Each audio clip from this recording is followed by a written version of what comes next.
Hello again, everyone. It's Vince Forer from TradingWinds.com, and this is our update for February 26, 2020. Let's take a quick look, at today's markets.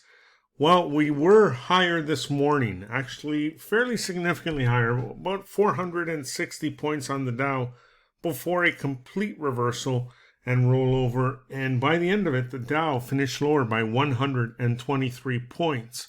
The S&P 500 finished lower by 11 points, while the NASDAQ managed to squeak out a gain of 15, and the Russell finished lower by 19 points, having a bad day today. Bond market gave up early gains, but the yield on the 10-year note finished the day, on 1.33%.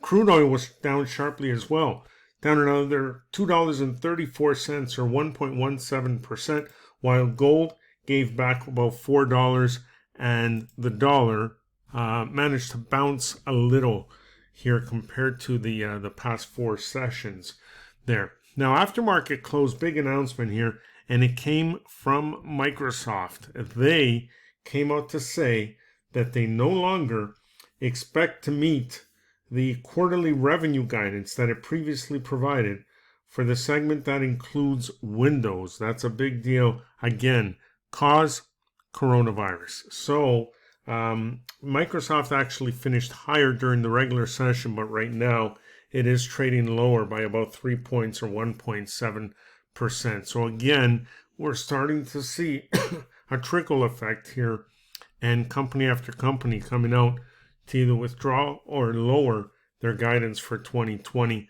Not a good sign at all for these markets. That's about it for now. Enjoy the rest of your day, and we'll see you on our next update.